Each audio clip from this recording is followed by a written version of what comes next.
We're talking about privacy, data, cookies, cybersecurity, and we are looking forward to talking about what's been happening recently in the news. I'm sure you've seen it. Yeah. I haven't seen it, so I'm looking forward to learning about it for the first time. And I'm sure some other stories about maybe passwords, the dark web, and yeah, we'll see how far we get today.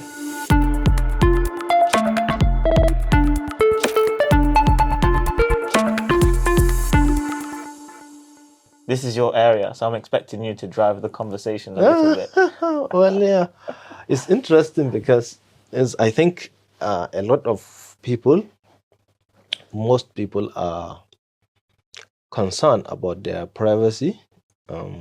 We, all human beings, are entitled to privacy, and that should be respected. People deserve it. It's a right, it's not a privilege. However, with the emergence of the technology we have today, people privacy sometimes is being compromised without even them actually knowing or authorizing. There have been a lot of regulation, rules looking to see how to protect people privacy. But however, I think things still happen. As they say, things happen, and privacy of individuals have been breached, and sometimes they are still breached. And I think, yeah, it's a good thing to discuss, look into that, and see how people privacy can be definitely protected, and secure. I think it's expanding all the time. If you're an expert with your own security, or if you're a beginner, maybe there's a point where everyone can share their stories or things that they've seen or happened to them. And really, it's a lot of the experts that will drive the conversation or warn us, but it's the people who are new to it or maybe aren't so experienced with it will have the more negative stories, negative experiences maybe about it. And it'd be good to learn what maybe the young people can do to protect themselves, and sometimes it's the older generation who are more susceptible to these things because they didn't grow up with this technology. Yes, so of course. Passwords. Passwords, I'm going to say again, passwords is probably one of the most interesting topics for me. It's changed in the last even 3-4 years. From us remembering passwords now to other systems storing our passwords and remembering them for us more now. Okay? Yeah. So that's a huge security change even in the last few years. Yeah. Okay? Maybe we can start from the beginning and come forwards. What do you think? No, it's what you say is true, and I love the fact that you pointed out that the elderly definitely need to be protected. The younger generation, if you like, some of them now are born into this technology, so they know how to navigate, and a lot of the time they're up to date. They know the risk, and they are maybe very much aware of how to mitigate all those privacy risk things that compromise people's privacy. But the elderly sometimes are lagging behind because of generational and technological gap. So definitely, and I agree with you. Expert should advise government, look into all these things, identify the vulnerabilities, how people are being exploited, and highlight it to government and the companies, corporation that are producing this what do you call it, the IT, from the internet to social media, the big IT guys, internet search engines, electronic mails. So what's the main ways people will have their data compromised, or what are the main places where their information can be stolen or a lot of things? That's the main thing is internet. So once you are internet, different sectors, like I said, maybe search engines, internet, mail system, email, electronic mail. there have been some breaches of the big companies. Then websites, so some websites can be compromised, and once you visit, they may have some malwares that will infect your system, and then you will be vulnerable. There are things like keystroke. Once you are typing your password, and then someone who already have access, those that infect your system can easily steal your password. So these are some of the ways. And then social media as well, nowadays, even things like WhatsApp, all this texting, there are criminals that even if you put two-way authentication, they will pretend, someone, we're having a meeting, someone have sent you a code, share it with me, and then from there they can, take over. Okay. So there are a lot of ways, and the good thing is all these companies are aware. Like I said, for example, if you take WhatsApp now, they improve the system by giving two-way authentication. So you cannot just only log in with this, and some other companies are also providing that alternative. But sometimes some people don't put the two-way authentication or multiple way, maybe no more than two, and then two, that is what is called social engineering, whereby the criminals, cyber criminals, directly engage their target in person. So they trick them using social engineering, like this process I just mentioned earlier. Give me an example. Yeah. Like what I said, the way they used to take over people's account, like social media, let's say WhatsApp, Facebook, especially WhatsApp that I know is common. They will just contact you and inform you, maybe you have a meeting, this. So we are going to share a code with you. Tell us that code. And you don't know, they are trying to compromise your account. So once you share that, because it's a two-way authentication, so even when they try to breach it, you are protected, because the company will send you a personal, text message with that code. Most of the time it's OTP, one time, so password. So once you share it with them, so it's you who, compromise your system by giving them that information that meant to be private and private to you alone. And that tactics, that trick is what is called social engineering trick, because they use you as a person. So they did not actually, it's not a failure of the IT. It's not failure from the IT. It's failure from human side. So technically you are protected. But human interference, human weakness or failure, they exploit that.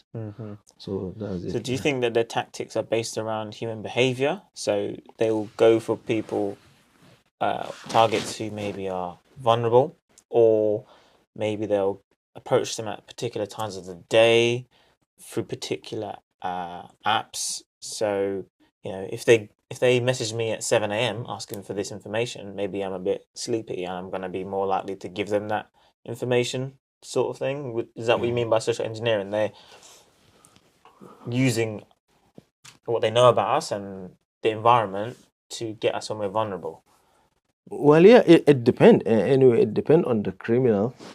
Sometimes some of them are not that calculative. Like you said, okay, they will target this hour of the time because people are, like you said, sleepy or they're in a rush. So some of them, I don't think they do that. They can just be as careless as you can think. But because, the vulnerability exists because of lack of awareness, let me say. Someone who has that awareness, even if you wake them up 3 a.m. or it's 12 noon or whatever time, it doesn't matter. They know their personal information like that is not meant to be shared. So they will not give it out. So they take advantage of people, lack of awareness. And this is actually why we're having such conversation, to enlighten the society, the public, on how to protect. There are information that are specifically meant for you. It's personal, it's private issues. Like you see, sometimes bank will mention it. Don't share your password. Bank will never call you demanding this kind of information. So they are actually trying to enlighten people as well. And like I said, that's why we're here. That's why the conversation is going. People should try as much as the technological aspect are trying to do their own work. You have to do your own as well. So it's a two-way. You have to complement the technical side by also not disclosing information that are not meant to be disclosed. And maybe just to give a tiny bit of background, because in the past maybe people were only being attacked through like telephone system. They call your landline, your home phone, and they'd be asking you to send money, or they would be trying to get you to enter competitions. So fraudsters or criminals have always had these kind of ideas or strategies. But when we open ourselves up to the technology, the capabilities, you would be surprised the amount of different threats there could be, probably. Okay. And my mind, when you were speaking about all of that, went to, when there's like a new app or a new software or something like that that's released, everybody rushes to use it. This is what my mind went to, like maybe about a year or so ago. So going back, there was a AI art app that came out. It was called Lensa AI, it was called.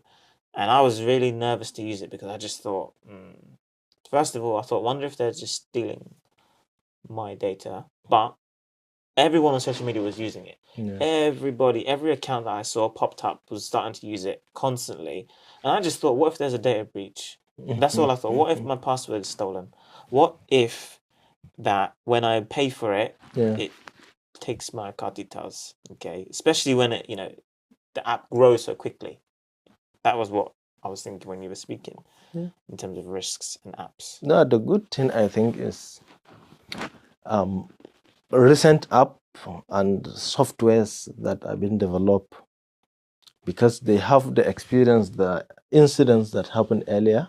So the previous incidences, they look back in history, and then from design, they try to, address that even from the conception, the designing, then the development.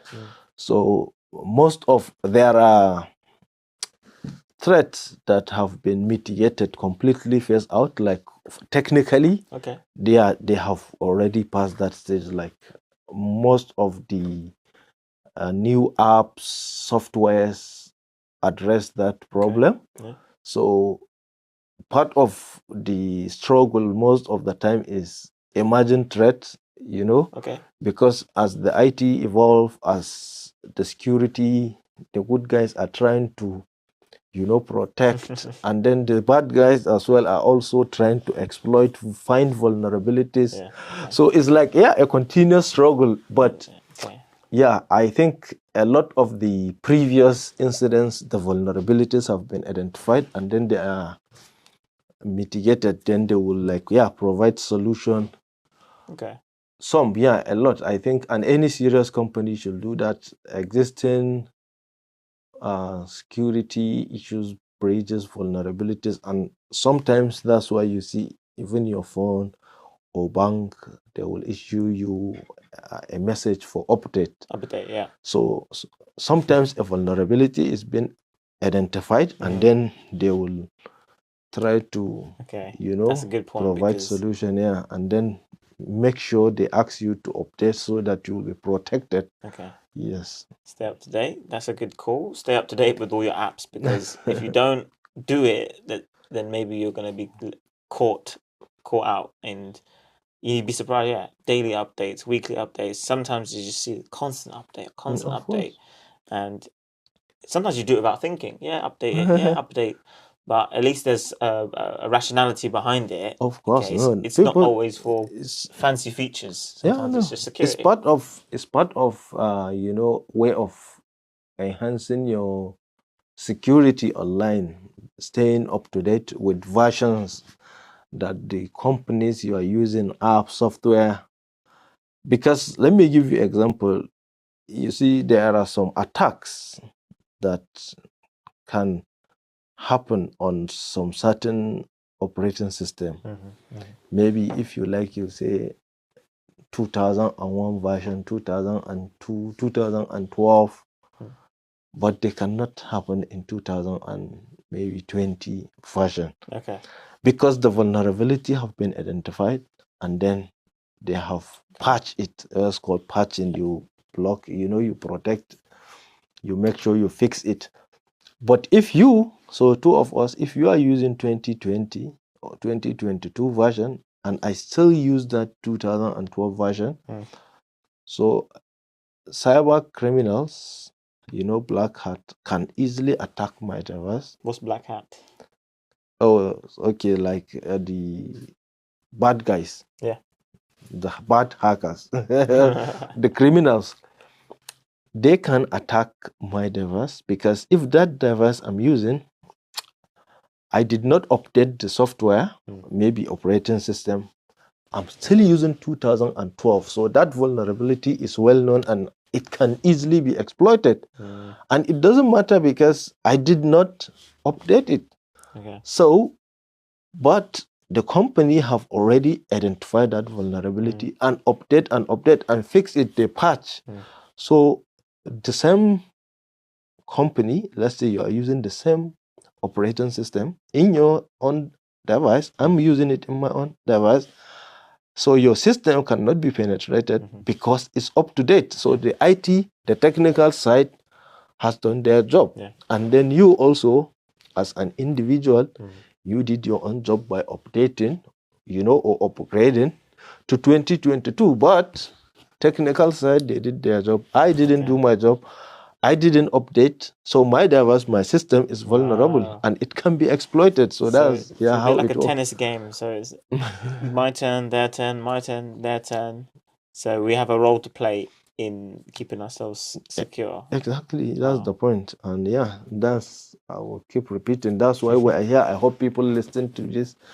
It's two-way. The technical side, the technical team, if they do their own, you have to complement them.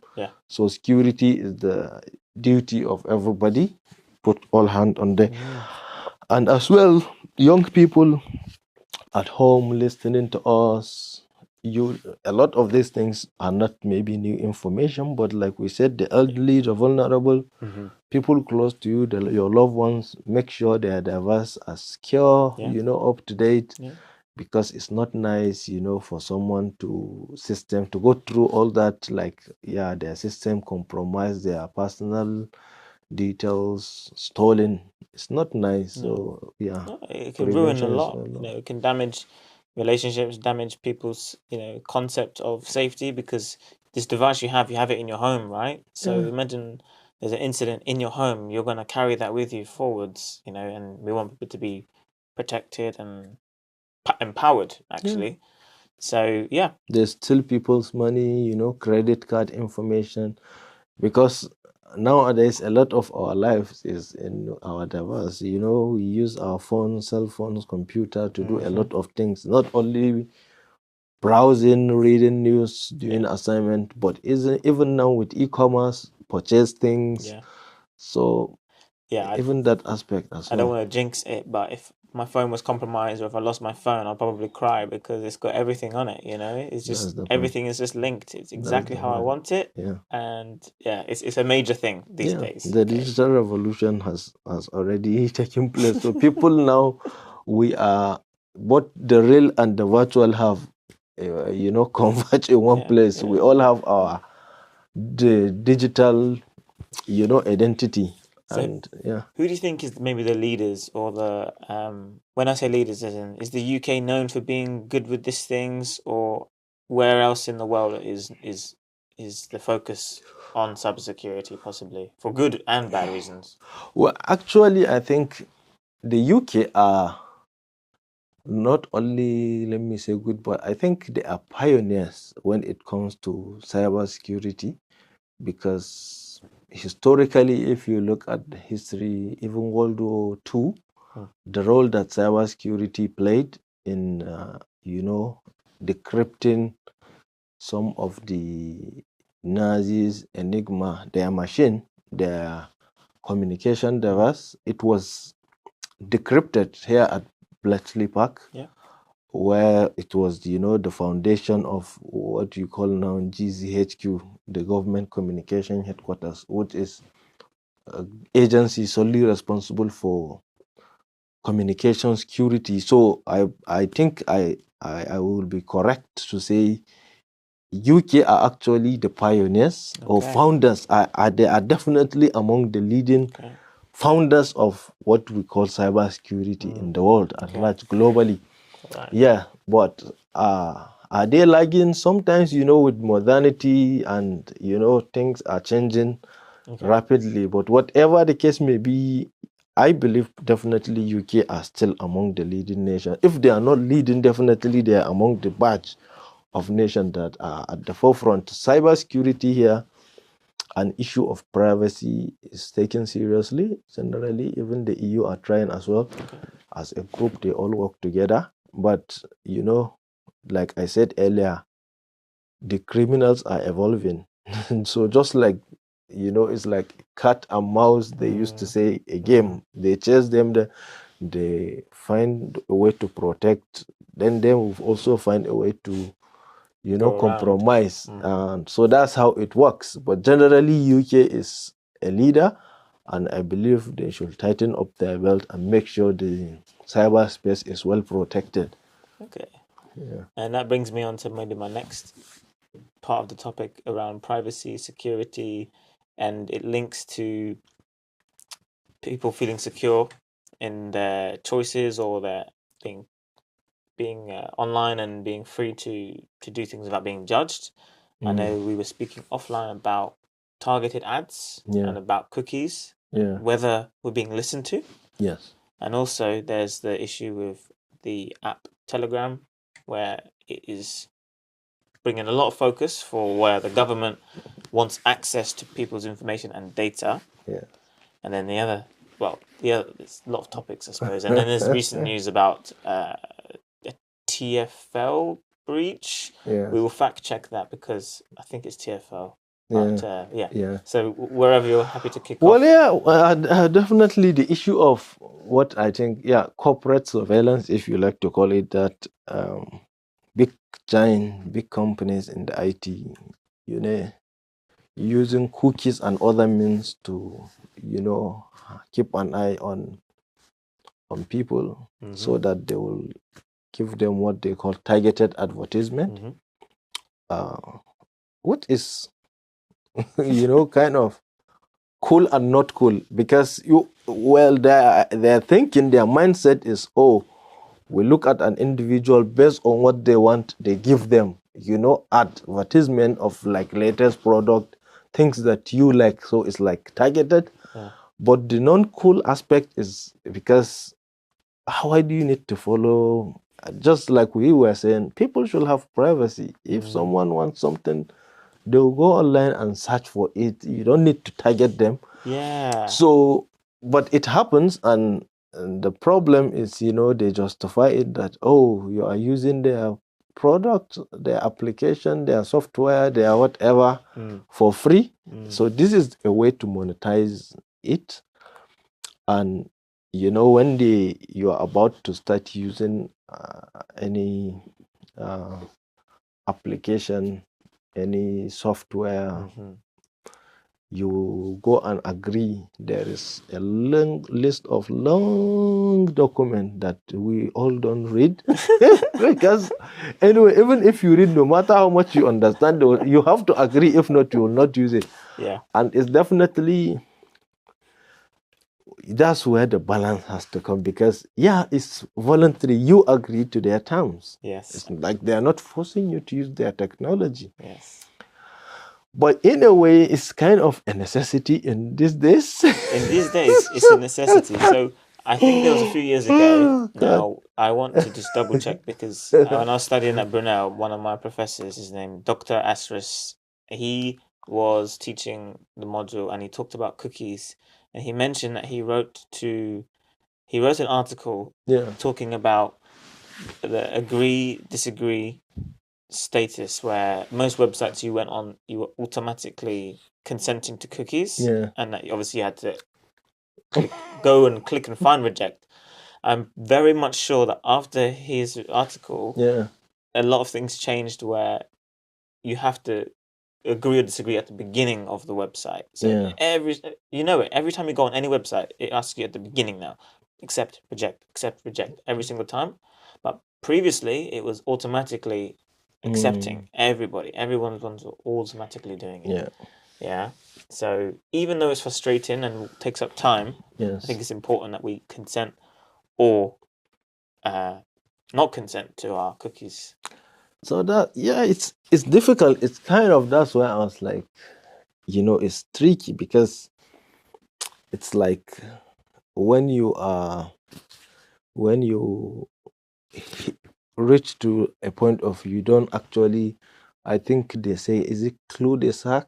When you reach end point, you don't even know how to get a way around. I think I get that word from Malcolm X. So that's what we are in. They will tell you have to agree or disagree, but without agreeing, you cannot access this site. And like we now, it's most site or most application. So it's kind of, do you actually have option if you want to live in the modern world we are? And that's the point. So you agree, you don't have any choice. You disagree, you are caught from the rest of the modern world. So virtually they just know you have to agree, and then they will be monitoring you. So the choice is agree or be isolated. Agree or be cut off from the rest of your family and friends. This is the decision. That's the dilemma we are in 21st century. And they justify by like, we need to, advertisement, revenue, money. That's how we maintain the system for you. And that's the thing, the services they're offering you is free. So like they said, if the product is free, then it means you are the one who they sold you. You are, they are selling you. So that's the funny part, and it's true because it's free, and they give you a choice of opting out, and you agree. But this is the dangerous thing, because like from a very young age, people are on the internet. Maybe the targeted ads and the way it processes data changes. I think there's laws for younger people and minors, but people are vulnerable. So as soon as you're on the internet, it's profiling you. It's going to learn what you want in that sense. You'll be targeted with purchases. So whether it's what used to be Alibaba, which changed, I think is now Temu, or those kind of organizations will just target you with kind of random, pointless things. But it starts a bit of a chain reaction where you trust the advert because it's showing you things you like. Okay, so because you build that trust early, you just become more likely to follow the links, follow the adverts. Okay, so we're giving both sides. There's advantages, of course. The adverts can help you. They can give you good, recommendations. It can provide based on your test, because health products maybe, or fitness products possibly. But there's an ugly side, which is, as I said, a vulnerable mind or an early mind might trust it or go down a rabbit hole, possibly. Stuff. So definitely, that's just the word I can use. It's tough surviving in these days. It's a dilemma because it's definitely a choice. You agree, but is it really a choice? Because in 21st century, can you do otherwise? Some VPN exists. You subscribe, they protect you, give you assurance of privacy.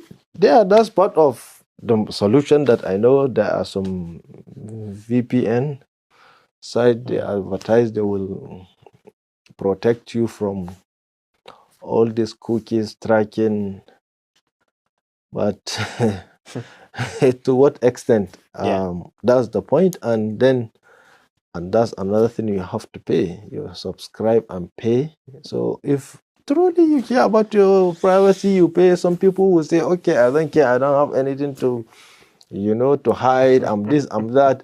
They will advertise. I will not buy.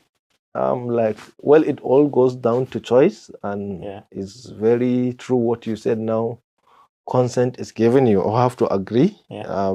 which is good. So it's not like people are doing it out of ignorance or they are taking advantage. People are given the consent. So just be smart, be reasonable, and be safe. And be resilient. Be resilient, because it's wearing you down, is what it is. If you see the advert 6, 7 times, maybe the 8th time you're purchasing it. So just be resilient sometimes. And it could be you're in a shop purchasing something. It could be that you are talking about it with your friends. If the advert manifests itself later, talk to me about that, because it's a bit of profiling. And actually, there's two sides. Is it that you're being listened to, or is it that you're being profiled, categorized based on your location data, based on your transactions, possibly both? Yeah, there have been a lot of allegations. I think to some extent, I believe it's true. There have been some aggressive form of, surveillance based on marketing, targeted, advertisement. So, but to gather the intelligence to get that information, they have been using a lot of aggressive means, and some of the big social media companies, some of the big names have been accused of doing that. Even in the news, there have been reports of such kind of things. They listen to the verse while you discuss with your friends, talking about you want to buy a drink and you just see advert. All these things, a lot of people share their experiences, which I believe is true. They will discuss something with some friends, family. The next thing you're online, you will see exactly that advertisement. Is that a coincidence? No. You're being monitored. Is that cool? No. But yeah, that's what you said. They will say, well, you agree because they have sent you some tiny agreement, a lot of papers, document you can actually read one by one. Even if you read and you see, you cannot disagree because you just want to be part of the system. I believe my own conclusion here is I think definitely the corporation should be responsible. They should be more humane. Okay. Yeah, revenue does not mean completely compromising people, privacy, and you don't have to be so aggressive in, surveilling people even when they are offline, kind of having discussion. You have to listen. Is I think it's immoral for me, ethically. Um, my belief is the corporation are also humans, like all other their customers. So they should see that human aspect and be less aggressive and be more realistic and in kind of Okay, so best case scenario, yeah. Let's say you're a company and you've had a breach or attack or something that's happened. yeah. Where should the responsibility be, or how should they be approaching it? Is it for maybe the CTO, the CEO to publicly just speak? Should there be some kind of compensation? Should there be dedicated resources funded by that company? So the recent story we saw was where through TFL, some customers were targeted or received a breach, and they were linked to those that were receiving refunds from their journeys. Yeah, should it be the case that CEO, CFO, sorry, CTO of TFL comes out and explains things? What do you think? Yeah, I think it seems they acknowledge and address the media, but getting this kind of detail, I think maybe next time in the show we need to have a lawyer, someone with legal background, to know who is actually responsible for this. And yeah, give some guidance or advice to people, especially victims, those that have been, compromised, their information have been compromised, on what to do from the legal perspective. Well, I think even sometimes even government agencies and department, NHS have been attacked cyber, I think ransomware, some people data have been stolen, and the criminals threatened to publish it. And yes, I remember as well another incident in among the Scandinavian countries when another cyber criminal also stole people health record and to some extent publish some online, release it like they leak it. So yeah, it's not cool at all. And a lot of this, unfortunately, young people, smart young people end up joining this kind of people, which is so sad. And yeah, we like to advise young people to shun away from all this. It's not cool at all. It's not nice. There are a lot of ways to make money if you are creative in IT. You can go and monetize your skills, your talent in the right way. It's needed. It's useful, so you can monetize it, but you don't have to go and become criminal and put people and yourself and in the end through a lot. Because what I know is most cyber criminals think they are invincible. Okay. But it's difficult because there are a lot of footprint in the digital world, and I think no matter how smart one think or thought they are, they can also be tracked. There is that footprint can be traced. It's just a matter of time. So I don't think cyber criminal can get away with it forever. It's only when attention is not being turned on them. So at the end, it's like you lose everything. You put people through a lot, and then at the end you are caught, and you also go through a lot. Why not from the beginning use your talent, use your skill for something good, and you will still make money? That's the point. Yeah, that's a good sentiment. It's a warning as well. It's a warning. It's advice. It's a plea. I think you're just suggesting use your powers for good. Educate yourself. Upskill yourself. Be a force for good in this cyber world, because we're gonna need it. Right? Yeah. And you could be on either side of the fence. Okay, you could be building a platform or a project or an app that's gonna protect and help people. Yeah, that's the side that you want to be on. The real hackers, for those who actually steal people information, they hack the system. And hacking is a skill you have to learn. And for you to be able to successfully compromise and exploit vulnerability and steal data, one has to be good at that. So if you have that skill, there is no two way about it. You are definitely employable. Your skill can be patronized the good way. Yeah. So why risk yourself, and then hurt others? You're not a hero doing that. No, not at all. Yeah, so it's not nice. If you have that skill, definitely there are a lot of opportunities out there because it's unique. Not everybody can do that. So if you have that skill, don't do the wrong thing. Just turn and look at the loads and loads of opportunities out there for you.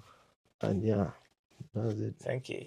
So the final topic that we're going to talk about is Telegram and the cybersecurity issues facing whether it's governments, private companies, and basically institutions, because it comes down to trust and it comes down to privacy and it comes down to perhaps control. Yeah. Yeah. So we talked about where the future could be in 2080. Okay. We know that George Orwell wrote the book, was it 1948? 1984. 1984. Yeah. Okay. So where are we at now? Where are we going towards when it comes to trust, governments, institutions, privacy? Yeah. It's interesting. Actually, George Orwell is a nice author. I love reading the Animal Farm. I enjoy that. And then 1984 is is definitely talking about our time, which is where we are now, with the kind of technology and surveillance. In cyber, like in forensic, digital forensic, some forensic expert will tell you now it's better you surveil people diverse than to look into mount human surveillance on individual. You waste time and resources. If you have access to people diverse, you will Hmm. you will get lot of information out there. So there have been from the I know a lot of privacy concern have been raised even against the government. Hmm. So it's not only the corporation, and sometimes it's the government pushing the corporation to compromise. And there have been up and downs. Some phone manufacturing companies, Hmm.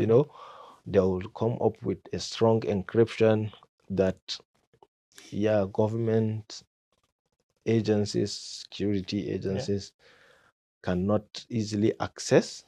Uh, but now I'm taking that with like I'm saying that with a bit of doubt, because I know governments are really powerful when it comes to Yeah. Yeah. Like if you're a software getting engineer information. and you've Yeah. created a very powerful tool for a private company, the government might try to recruit you. Like they want the talent. Like that's Yeah, you their could. justification is they need to protect the society, but there have been, yeah, a lot of noise have been made as well. Is good because even the government need to be responsible. They need to respect citizens' privacy, and I know people like Edward Snowden, have been raising that Yeah. as well.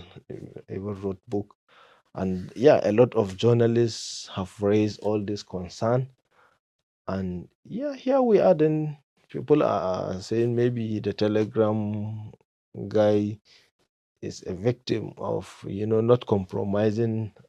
So I actually don't know the detail, but it may be or it may not be. But the basic thing is definitely a lot of accusation has been on governments, trying to as well have access to certain information, Mm, certain technology, mm, which to some extent their own argument is also true, because sometimes criminals use sophisticated encryption to communicate and then commit crime.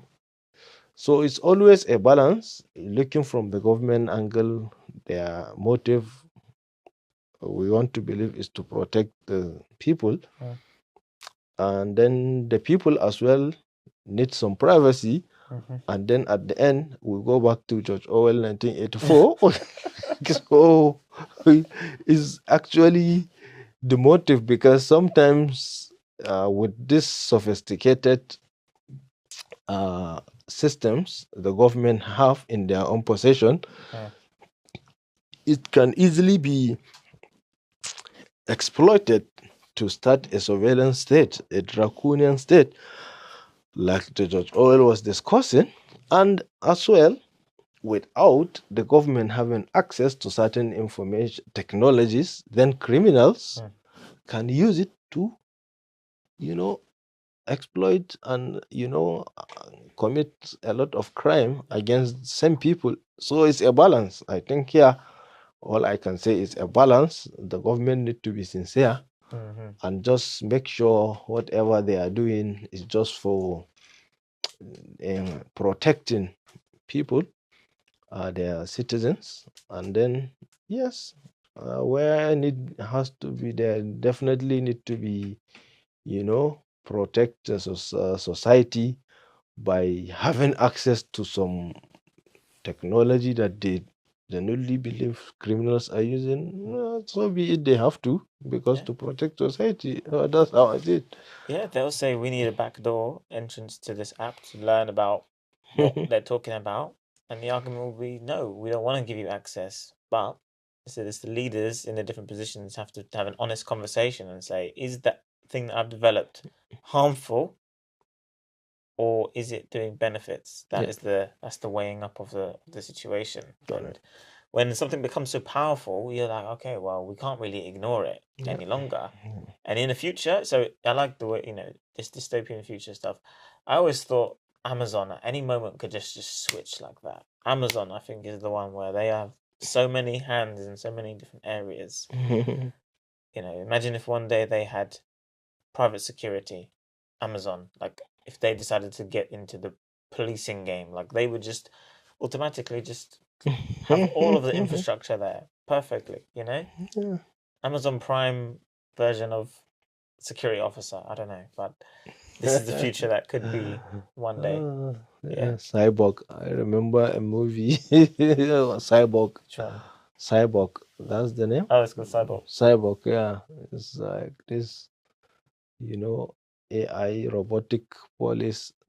See, come on, we're not that far away. So yeah, but I believe it's the world we live in is our own reality, and I'm not being pessimistic, but I don't see anything getting better. So this is like a struggle of our time. We have to be creative, find a way to survive. Yes, people talk about it, and that's what we're exactly doing. Government need to protect people, companies need to make profit, people will use product and application. So generally it's just the issue of balancing and being sincere, being ethical, and above all put humanity first. Yeah, the humanity first. If we all have that humanity in us, things will be better. But I believe it's a struggle, it's the challenge of our time. Every era, people have their own challenges at that time, and your ability to solve it and navigate through, well, yeah, it's why your duty as humans, and that's what makes humans humans, the uniqueness. Okay, I feel pretty empowered now, pretty passionate. Like you're saying, this is what it's all about. This is what it comes down to. Yeah, that's just the reality. Is the challenge of our time. We face it. Life goes on. We move. Yeah. Okay. I think with that, I think we're coming to the end of the show because AUK is a good platform for us to talk about these things. Like, yeah, I don't see many other places having these kind of conversations. Definitely not two guys like us. Okay, so feel free to join us. Maybe you want to be on the show. Maybe you want to be a guest. Maybe you want to be involved with where this goes in the future. Yeah, reach out. Follow us on the social media. We'll see you soon. See you. See you on the next episode. Thank you, my friend. Bye. Take care of yourself.